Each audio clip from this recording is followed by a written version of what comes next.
Hi everyone, it's Yvette Blowitz from SPAITGIRL.com and welcome to Feel Good from Within. I'm super excited to be here with you today and with our very special guest, lolanthe Gabrie, who is the director of social media agency Ruby Assembly. She's a sought after digital marketing authority. She's a business mentor, speaker, and author with focus on startup space. She's actually written the book 100 Days of Brave, how to launch a business you love in 3 months. I'm holding up the book that I read in about 3 days. It was so good. Lolanthe, welcome to the podcast show. How are you today? I am great. And Yvette, I am so excited and pumped to be speaking with you and to be connecting with your audience. And hopefully today our discussion will give everybody a few takeaways they can really use immediately to improve their businesses. Thank you for joining us. And I want to give a big shout out to our global audience and especially everyone in the Seychelles, because we just keep ranking in the top 3 over there in the Apple podcast for mental health. So credit to you guys for listening in. I'm so grateful. And to all of our other countries, we're excited that you're here with us too. Lolanthe, before we dive into your book, are you happy to tell our audience a little bit about yourself? I am the director of a digital strategy agency. So what I do on day to day is I help professional businesses with predominantly their social media content. I'm not a solo operation. I've been in business for 14 years now, and I have staff and we have a developed business structure. I am a inherently creative person, and it's really important that when we talk about business, we're able to give real context to how people end up in the roles they are. I began thinking I was going to be an academic. I finished a degree in politics and literature in Dublin. Then I realized that being an academic wasn't for me, but that communications was very important to me. I end up back in Melbourne. I realized I'm not going to be an academic. I don't really want to work in retail. And so I become an estate agent and an auctioneer. And I do that for 7 years, and it teaches me a great deal about negotiation, prospecting, having difficult conversations about money, being a very young woman in a very skilled kind of hard business environment. And then after that, I opened Ruby Assembly. And from then on, we've just really kind of grown in leaps and bounds into authority in the space. So that's who I am, and that's what I do. In terms of my location, I'm based in Melbourne. I am married to my lovely husband, Yule. We have a 20-month-old baby called Agla. We have a German Shepherd called Wagner, and we have 2 very naughty cats. And I'm a happy lady. So those are the things about me that are worth knowing. That is such a beautiful story, and what you've done and how you've pivoted, how you've changed many careers to get to your dream business. When it comes to your book, Yes. 100 Days of Brave, what is the meaning behind the book title? 100 Days of Brave as a book title, Yvette, it actually came to me, funnily enough, in a dream one night. I remember waking up and having the name in my head very clearly, and I also had the structure of the book and the core things that I wanted to express about beginning a business that was market tested, risk adjusted, that was clear in terms of being compliant and being able to market effectively. And I went downstairs and I wrote the skeleton of everything down. Now, this wasn't some kind of gift from God. I have been working in the business mentoring space for a really long time, and I'm an expert in the social space. So all these things were kind of bubbling away. They were percolating away in my head. And then, ding, I got 100 Days of Brave. And 100 Days of Brave refers to a activity pattern over 3 months that takes somebody who is interested in running a business from ideation, and ideation means thinking about different kinds of businesses you could meaningfully run, through to testing that concept, being compliant in your business, launching it, and marketing it. So it's like a real roadmap that is in plain language that helps specifically women, but it will help anybody, but I'm really focused on women, to build strong businesses that will be able to give them the freedom to live life on their own terms. 100 Days of Brave. I'm holding up the book cover for everyone. If you head to the SPAITGIRL YouTube channel, you'll be able to see it. What I really loved is how you intertwined a bit of spirituality and self-care and some personal stories as well. And 100 Days of Brave, how to launch a business you love in 3 months. I read it in about 3 days. You're a brilliant writer. Thank you. It's such a great roadmap for anyone that's wanting to start a brand or a business, or even if you have an established business and you kind of go, I don't get this whole social media thing. It's a brilliant book and I totally recommend it. What are some of your own self-care rituals that you put in place to avoid burnout? We've all got weights of responsibility on us, whether we're carers for our parents, whether we're carers for our kids, whether we have to make sure our business remains healthy so we can pay our employees. So investing time in our relationships so that remains strong. Avoiding burnout is the number one priority. The ideal is that life is in balance. I think in some ways nature shows us when we go outside to our garden. Sometimes a rose bush or jasmine, it will just grow and grow and grow, and it will be beautiful and colorful. It will smell lovely, but at some point it will be too heavy in its beauty and it will start to like fall down and be less beautiful. Nature and humans as part of nature, we always struggle with balance, and at different points in the 4 seasons of every year and probably in the seasons of our life, we put our energies into different parts. So I don't punish myself when I fall out of perfect balance, but I prioritize, and I know that self-care is important to mental health. And I know that's going to be a really big point of interest for your audience, because how we feel about ourselves and the conversations we have dictate so much of the way that we view the world around us. So some of the things that are most precious to me in terms of self-care, and they have become more complex since having had a child, as any mums or dads will know who are listening to the podcast, the things that I return to when I am depleted, sleep is the most important thing. So being able to try and sleep by 8:30 or 9 o'clock, even if you have to get in bed really early with Bub just to try and get that sleep in, that's critical. I know that when I'm speaking to other women that I mentor, if someone calls me and they're crying and they feel like their work's being criticized or their offering is being squashed by a competitor, I'll say, have you been resting? Like, are you just a bit tired? Maybe you just need to take some time out. Maybe you need a week out. And I had this conversation with one of my best friends who's also a very senior coach. Like, we need to remind each other of this need for rest, no matter how senior we get, because when we're in that hole of being tired or feeling down, you can intellectually know it, but it doesn't stop the feelings. It doesn't stop you feeling run down. So sleep. In terms of being able to connect with my physical self, I have a miracle tool, which I love. I'm not sponsored to talk about this tool, but it's called a Shakti mat. And a Shakti mat is an acupressure mat that you can order from the internet. And it's got these little acupressure points on it. And you lie on it and it hurts a little bit, but it tingles. It puts you straight back into your body. And then you really relax and you can actually go to sleep on Shakti mats. So that's very important. Meditation, when I can, is really critical to being able to still the voice in your head. And I also find that booking time either by myself or with my husband to go to, in Melbourne, we have something called the Peninsula Hot Springs, which is like a beautiful outdoor natural spa land. And that's a wonderful way to connect because it takes an hour and a half from where I live to go there. So we get 3 hours of being with each other and then we get to be in the water, and being in the water is very healing anyway. But if I don't have that time, I will go to a place called Sense of Self in Collingwood in Melbourne. And that again is kind of a spa. It's just about reconnecting with the physical, because our bodies, they tell us so much about where we're actually at. The two can sometimes not be aligned or in conversation. So those are some of the things that I do as self-care rituals. Importantly, I have a very good relationship with my psychologist, and I have had for 3 or 4 years.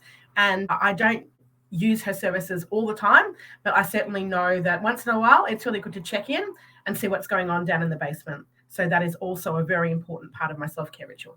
I love your self-care rituals, and especially the spa therapy that you go to, because naturally as a spa blogger, or we're on a spa community podcast here, we love the spa, but I also love the mat you lay on. That sounds brilliant. Your importance of sleep. And I love that you have a psychologist to check in, because that's such an important part in our mental health and well-being. And also, no doubt, you being a go-getter, you can maybe go to one extreme to the next, whereas having that mental health check-in when you need it is a great way for someone to be the observer. When it came to writing your book, you just sort of woke up to start writing. But we know that books take a long time to come to fruition and to be published. Yes. Did you have to schedule time in then out of your busy day to fit that in? Definitely. the writing of a book is an entirely intentional event, and writing long form work is definitely work. It only took me probably, in terms of the length of time, it took about 12 or 15 months. It wasn't that I was writing for 15 months, but I think I went away on 3 workations with my team where my purpose during that week was just to do the writing, or to do writing 3 of the 5 days we were away. So being able to remove myself from my everyday and to go away and just very intentionally focus on the research I needed to undertake to put together some of the factual or compliance-based aspects of 100 Days of Brave. That's how I did that. But if anybody is curious about writing a book, there's a really great program that you can undertake to help you learn about writing longer pieces of material, and it's held every November. It's called NaNoWriMo. You can Google that, and it helps you write a 60,000 word text in a month. I've done that twice courtesy of that program. The purpose isn't to write something perfect. The purpose is to show yourself you can actually do it. I love that. So for anyone who has a dream of writing a book, that's a really good insider tip. Thank you, Yolanthe, for sharing that. So you just basically allocated the time, went off the grid, did it, got it done, and obviously used that course help as well. Yeah, I think that put the training wheels on a few years before I actually wrote the book, and I just knew I could actually write that volume. So it gave me that confidence. One of the things I loved about your book was don't quit your day job. And I felt this was so important because on social media, particularly Instagram, we constantly see people, let's say as an example, a travel blogger who will say, I quit my full-time job and now I'm a full-time travel blogger. But what we discover later on down the track is they sold their house at this beautiful location. They maybe got $600,000 for the house. They put their stuff in storage and now they're traveling the world based off their investment money. But then they post, I quit my day job and now I'm traveling the world. I'm a full-time travel blogger.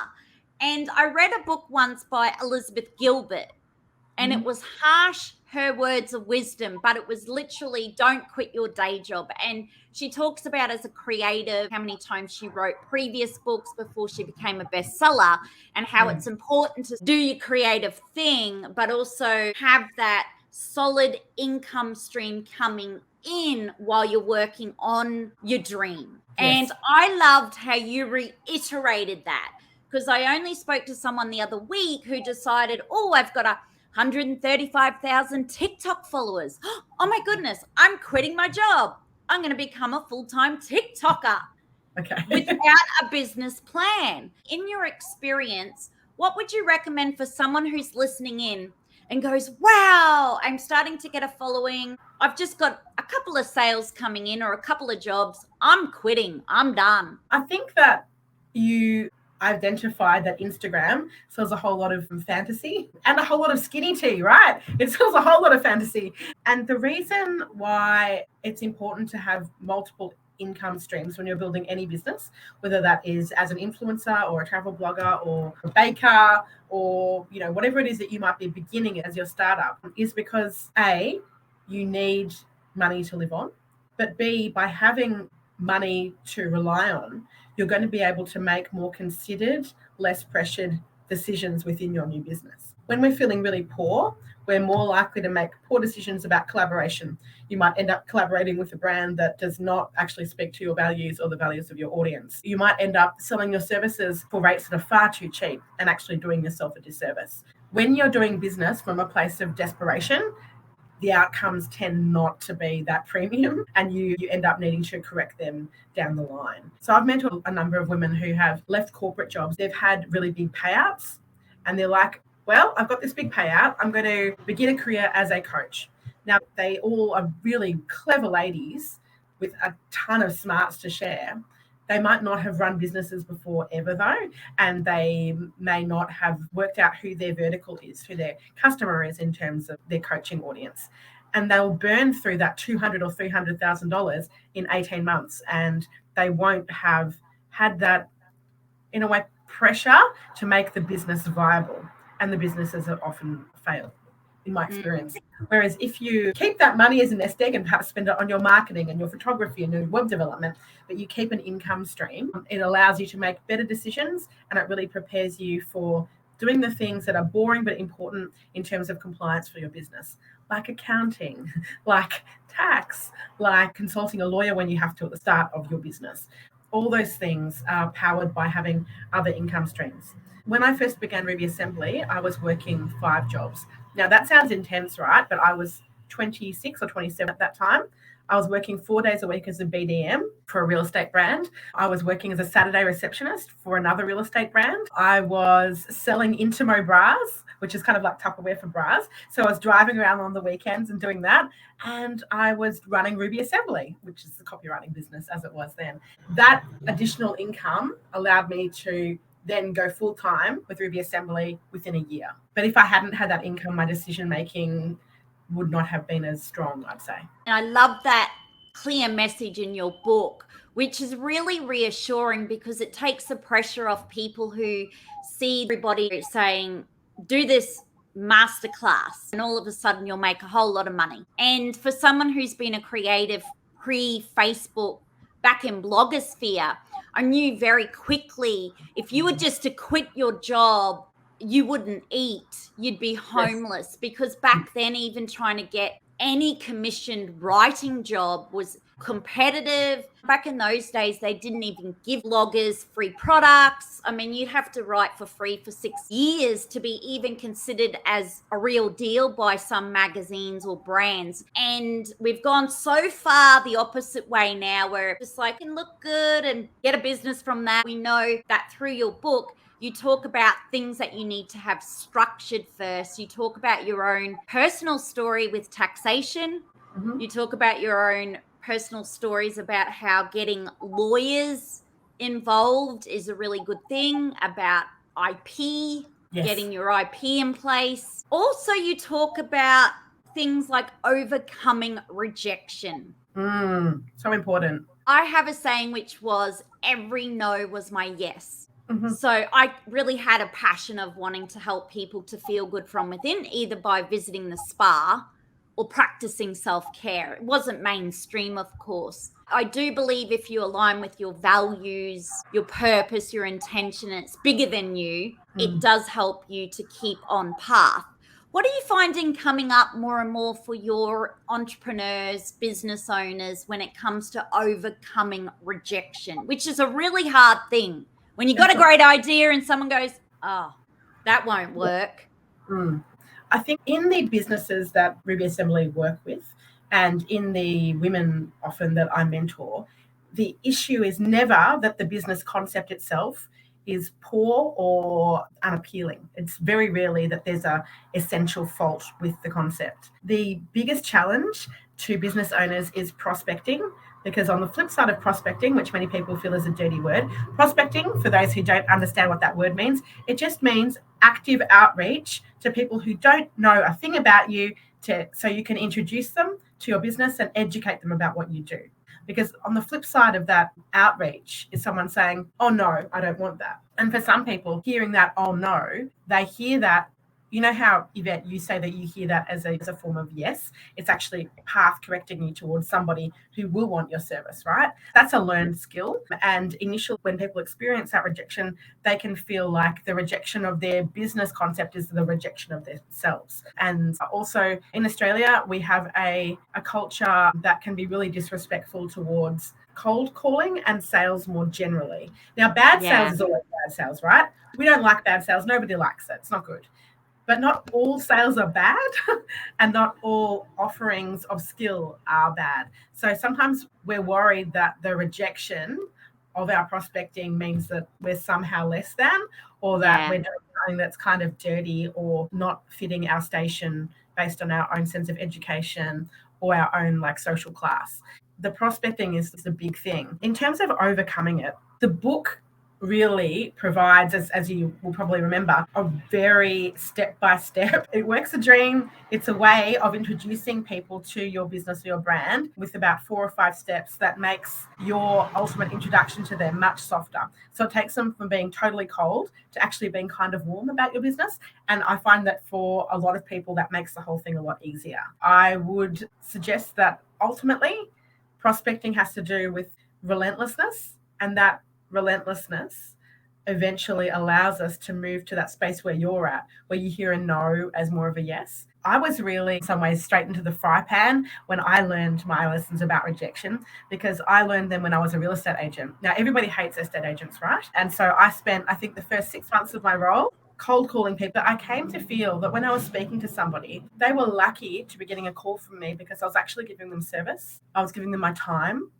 I was letting them know something that they might otherwise not know. And that really changes the tone of the delivery in that call. Certainly increase the rate of conversation with those prospects as well. So attitude is something that's really important to the way that we consider rejection. But like most things that are unknown, you just kind of have to jump in and have a crack. And that begins to demystify the process and take no's closer to not now, but maybe in the future. I love that. Not now, but maybe in the future. And that's right. Some of my media opportunities have taken at times even 6 years or 7, Yes. maybe 8 to come to fruition. And sometimes businesses or brands aren't in a position to take up that opportunity or to implement it. And things change all the time in life, as we know. In your book, you had so many great tips about have your email, have your footer with your brand on your website, make it really clear from the get-go what you do. Don't have too much word. You want to sharp, quick. You had tips on growing your customer list, because I'm guilty of this, where Instagram came along. And the whole focus then was, got to build an Instagram following. You got to connect Yes. with your people via Instagram. I've recently spoken to a couple of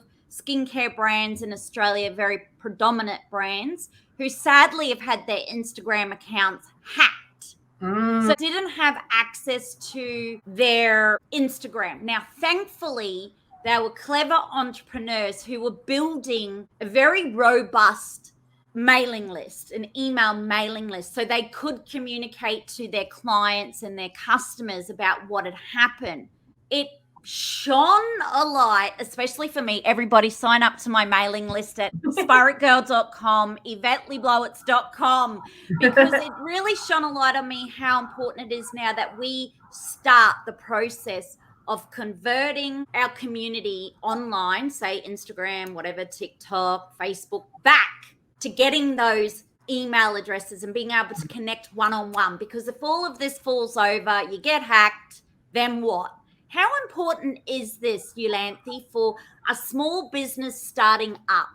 Oh, I love that you have brought up the example of hacking on Instagram. The most valuable thing we have as business owners, apart from our IP, whether we're selling skincare or whether we're selling cars or drink bottles, whatever, is that mailing list. If we choose to wrap up our business, that is actually what the customer, like the potential purchaser, is going to be buying from you. It's the list. With Facebook and Instagram, they're best understood as handy pay-to-play phone lines to our customers. In order for those spaces to be effective, as any business owner will know, you do have to put budget on that content most of the time in order to make it effective. So it's already pay to play. It's just like being in a newspaper, right? But if the only space that your customer can see you or interact with you in that space is owned by Meta, and Meta change the rules, or you get locked out for some reason that has nothing to do with you, you're in a really bad pickle. And so with our customers in social media, initially, one of their concerns is often about building their vanity number. Now, we call the vanity number follower number on Instagram or Facebook. It's nice to have a big number, but often it's immaterial because we still have to pay to connect to our audience anyway, right? It's not like it's just free communication. We still have to invest in it. Whereas we prefer that our customers think about those platforms as great phone lines that we can create content for, but everything needs to direct back to the website. And it's important to build rich content on the website. If you can have a resources page with high quality downloadables so that you are able to capture your customers' details and you're able to communicate directly with them and build those closer relationships. A lot of businesses in the Instagram era, they don't have enough systems in place to mature into businesses that allow better direct sales, but also safety. Yes, that was such a great point. And you mentioned if you can give your customer or your reader or audience a free downloadable book or something of value to get their interest in signing up. And also, I loved how you put, just don't go to your website and have that sign up straight away, because that was one of the things that drove me up the wall and why I didn't put a pop-up on my initial blog, because that annoyed the crap out of me. Anyone that's got initial pop-up, Yolanthe even says, give them a few seconds to breathe and look at your site before you pop it up. Yeah. For sure. It's like sliding inappropriately into somebody's DMs too fast. Like, you don't want to do that. And do you feel that going back to the written form of a newsletter, connecting one-on-one is a good way to build a relationship with your customers or clients or audience? Because some people have said, no one's got time to read, no one reads anymore. And there's this belief that don't invest in writing or connecting one-on-one in a written email. What's your thoughts on that? The most powerful and valuable tool for marketers is the email list, because unlike Facebook and Instagram, where we A, have to pay to connect with those customers, but B, it's an opt-in, the newsletter or the email is the ultimate privilege, because we're actually reaching into that customer's world. We're approaching them, we're knocking on their door. It's much more direct. That's why it behoves us as business owners not to design crappy content or to post EDMs too often so people fatigue of our brand. It's really important that the newsletter fits into a schema or a plan of how we overall prospect those customers. So, for example, in my own business, say somebody reaches out, they're curious about what we do. They'll get a response from me. They might get a little hello message. I've started using a program called Bonjoro, which allows me to record a very quick message of thanks. It's tailored to them. It's me, and it goes straight to their inbox. And it says, hey, thanks so much for inquiring. I'll be back to you in a couple of days, or whatever it might be. Wow. They'll get a postcard. They'll be added to our mailing list. They'll be sent an item from our e-resources library, which I've spent years building very high quality content on. So it's the variety of touch points that make us legitimate. And legitimacy is what allows us to charge more. When people feel that we are the real deal, price becomes much less of an issue.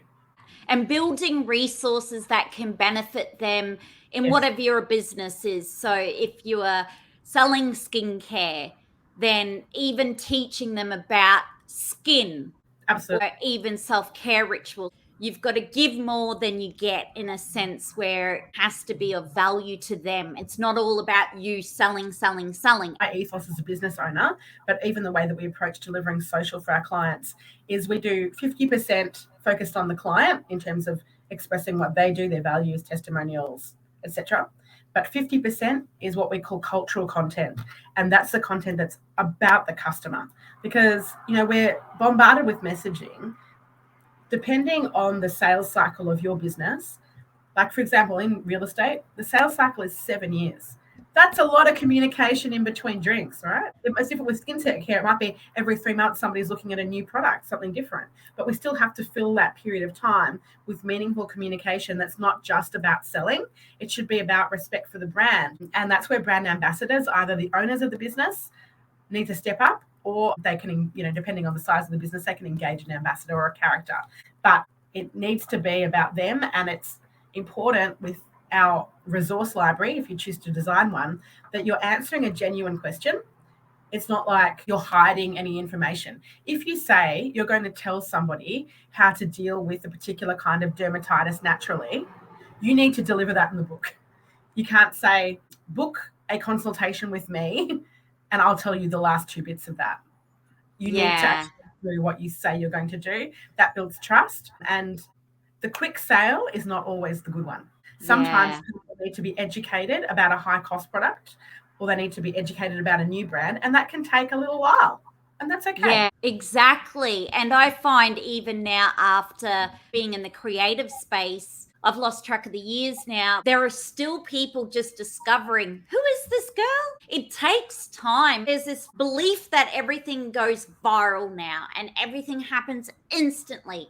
And I can tell you, 15 years later, nothing goes, for me anyway, and most businesses don't go viral overnight and don't start overnight. So it's important for people to remember it's okay if you didn't go viral because you put one post up, which leads me into the next question. I have a lot of mums, I'm going to say dads too, listening in, But Yes. particularly, I've had a lot of small business owners who have got small toddlers who run amok actually, or get really involved when they're trying to do social media and they get in the way. I've got a lot of mums at the moment who are finding it really difficult to run their small business from home, Yes. be the mum and create content. And they're putting so much pressure on themselves because they've been told you now have to build your TikTok page. They're finding more pressure on them to go, okay, what am I going to do on TikTok? They're so overwhelmed and they're wondering, do I just create this content on the go, try and cram it in when the kids are asleep, or should I schedule in my content creation and maybe allocate time so it's more structured? Have you got any tips on how to juggle that? I do. So firstly, we don't need to be on all platforms equally all the time. TikTok, in order to create TikTok content, has a very high time cost because it's video, right? And it's not video that is unproduced. It has elements of production to it. My recommendation for, say you're in a skincare space or you're a small business that might be a kind of business that goes to finders keepers markets, so you're in that space. Instagram and Facebook and actually LinkedIn are the spaces that you should be in. And you can create content for each of those channels that can be uniform, but you express it a little bit differently.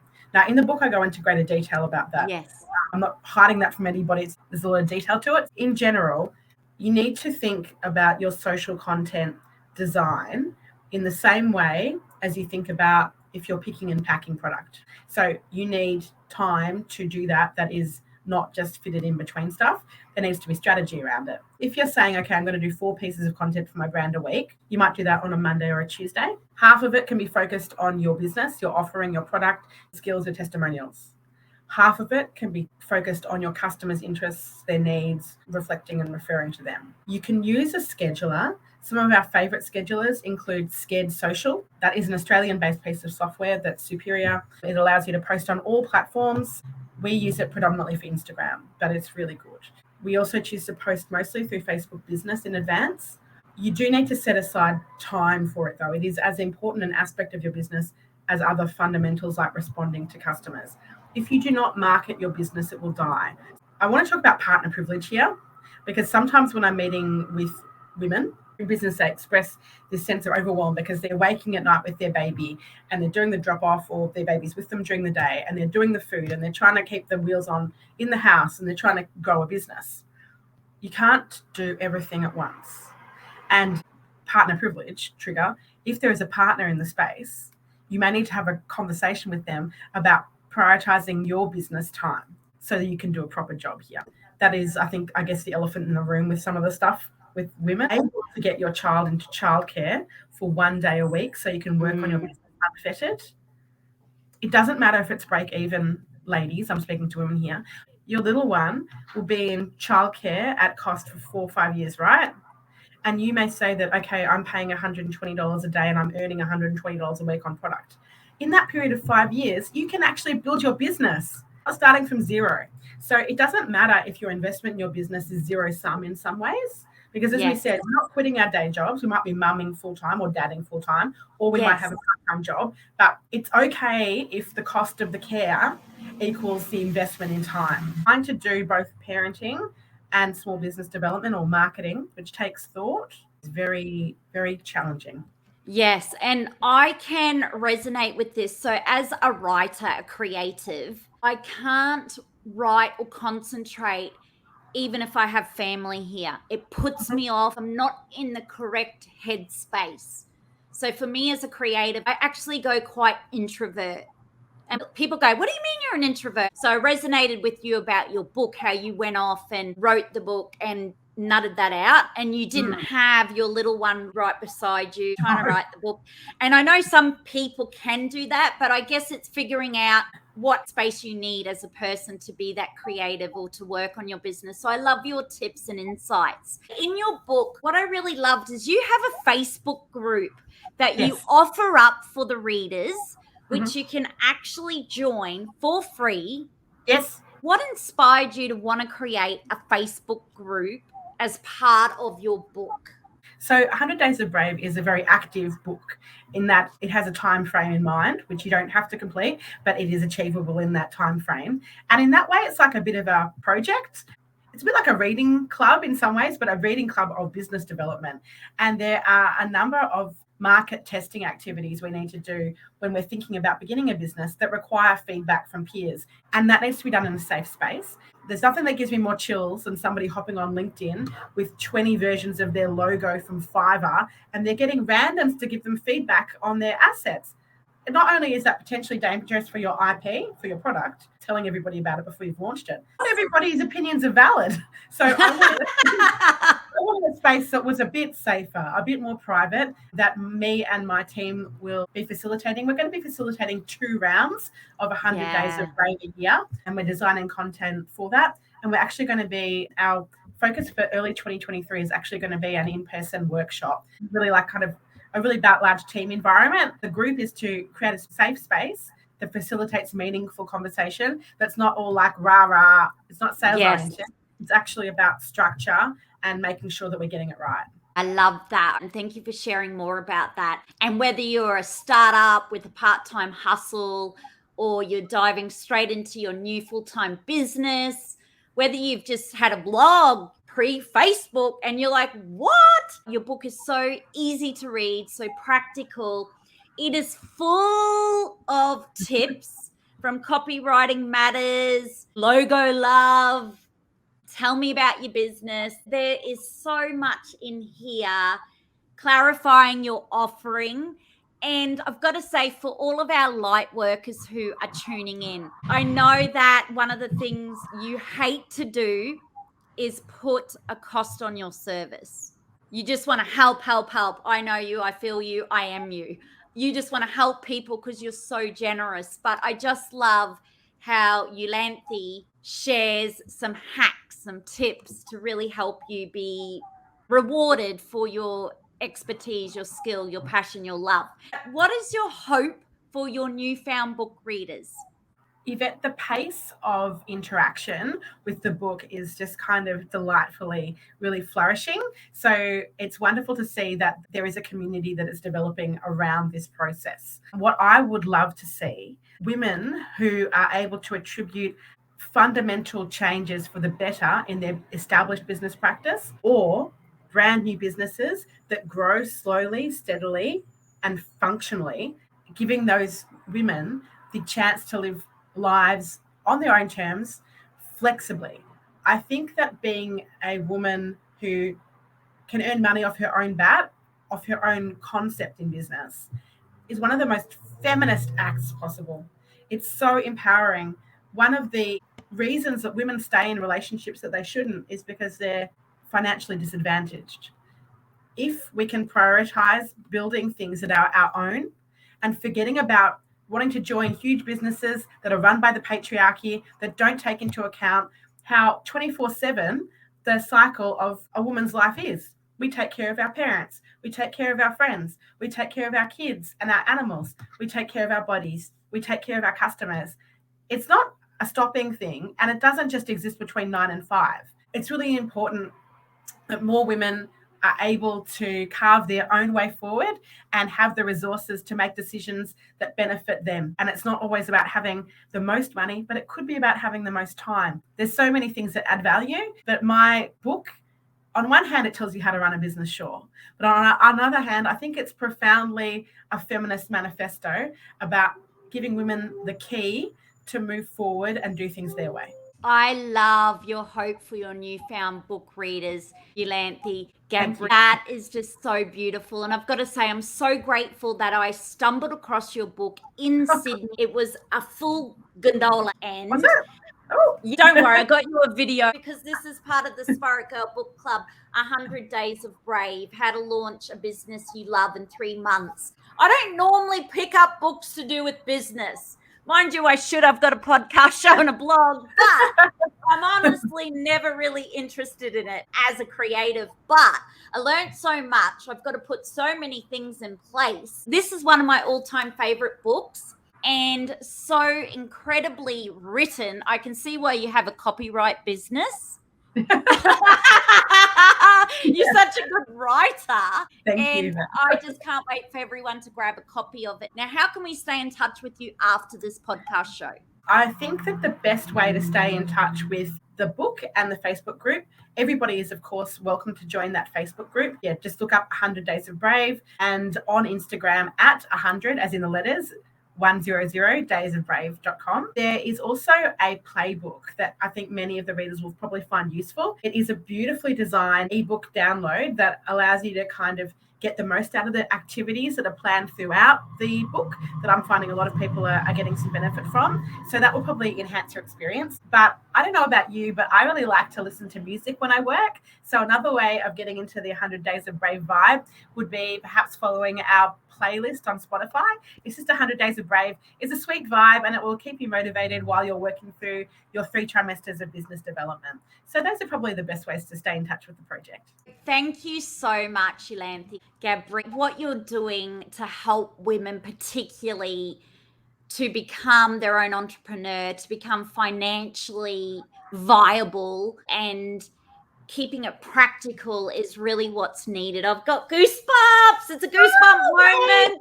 Thank you so much again for all the work you're doing and for really being on a mission just to empower and inspire women. And for anyone who's feeling burnt out, overwhelmed, you just don't know how you're going to get this business happening, you maybe have lost a little bit of hope, all I've got to say is 100 Days of Brave. You've got this. And also, I think for anybody who is feeling a bit tired, remember, think about the garden.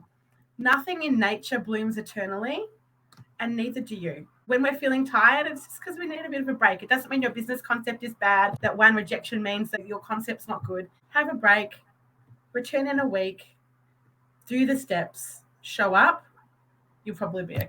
I love it. Thank you so much again. Thanks, it's been Yvette. such a pleasure. Lots of fun. Bye. Okay, bye. Thanks for listening into this week's Spirit Girl podcast episode. I hope you found this conversation of benefit and of interest to you. In support, I would love for you to subscribe to the Spirit Girl podcast, Feel Good From Within with Yvette Blowitz, and to leave a 5-star rating and a review of what you think too. Be sure to share this show with your family, friends, and community, and to subscribe to my mailing list at spiritgirl.com.